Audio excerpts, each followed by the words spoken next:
If Edisto Island is the treasure of the Lowcountry, then Botany Bay is the crown jewel, offering maritime forest, beach, freshwater ponds, and historical buildings. If you are planning on visiting Botany Bay, I would recommend that you first visit the Serpentarium and or Edisto State Park Environmental Learning Center. This way you can learn about some of the animals that you may encounter. The entrance to Botany Bay Plantation Heritage Preserve and Wildlife Management Area is a beautiful avenue lined with live oaks. These oaks are covered with resurrection ferns, which turn green after a rain and are brown while dry.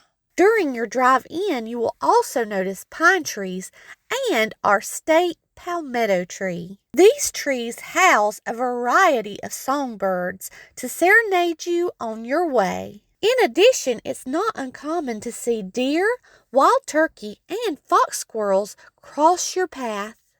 Today, Botany Bay protects 4,687 acres. These lands were once two plantations, the Bleak Hall Plantation and the Sea Cloud Plantation. These lands were also once used to cultivate the Sea Island cotton, which was the finest in the world and commanded a high price from dressmakers in Europe.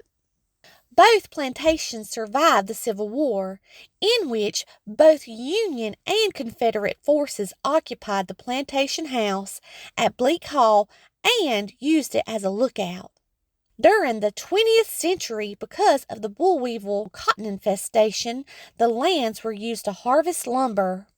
By the 1930s, the plantations were sold by the Townsend family to Dr. James Greenway, who combined the plantations to create Botany Bay.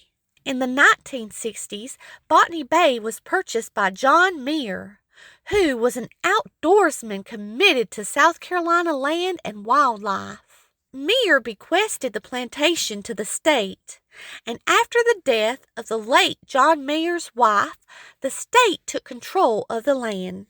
Today, these lands are protected, and while here, you can explore them via a half-mile hike which leads to an unspoiled beach, and by taking the 6.5-mile biking or driving tour. On your way to the beach parking, you will pass a 1930s house, barn, and pasture that is now a privately owned residence for the DNR property manager.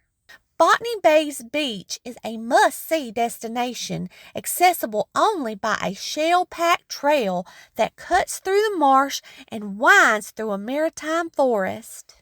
After seeing numerous birds, fiddler crabs, and possibly other native animals, you will arrive to a truly stunning beach covered in sun-bleached white sand. Many refer to it as the Boneyard Beach due to the fallen trees, which have also been whitened by the sun. While at the beach, you will see tide pools filled with sea creatures, seashells, and endless views.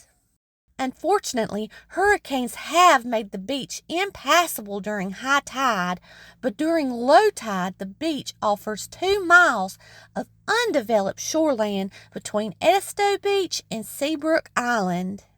Upon leaving the beach, you can choose to explore Indian Point, named after an indigenous community who once called this area home, and see the Bach Monument, where Benjamin Franklin's great-grandson once surveyed. As you make your exit on the driving tour, you'll have many opportunities to make stops.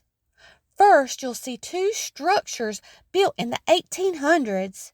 First, an ice house under which a deep pit was used to store ice, which was insulated in sawdust and brought down in boats from New England.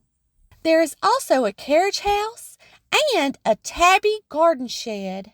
The tabby shed was once utilized by a Chinese gardener of the area who cultivated olives, citrus, spice trees, poppies, cane sugar, as well as vegetables and flowers. The next stop is the remains of a tabby building that, during World War II, the Coast Guard patrolling Edisto used to hold their hay and feed for their horses.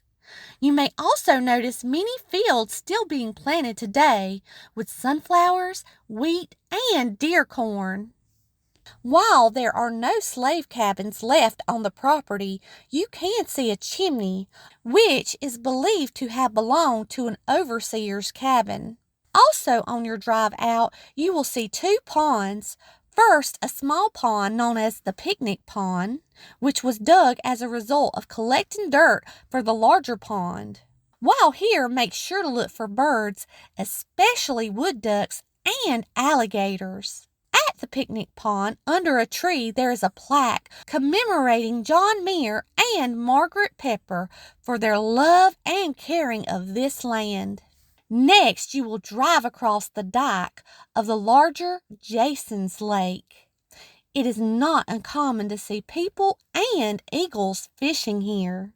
After crossing Jason's Lake, you will be on what was Sea Cloud Plantation. While here, you can stay on the tour or drive out to the kayak launch.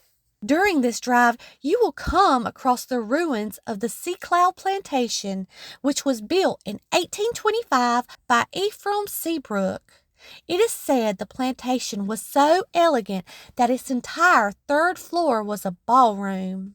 While on the Sea Cloud Plantation property, you can see a beehive well, which was also constructed in 1825 and was once 12 feet high.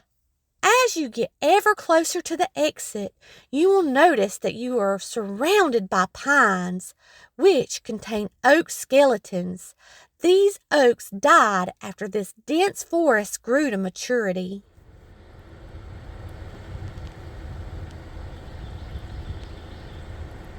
So the next time you find yourself in the Low Country, remember to make visiting the Botany Bay Plantation Heritage Preserve and Wildlife Management Area a priority.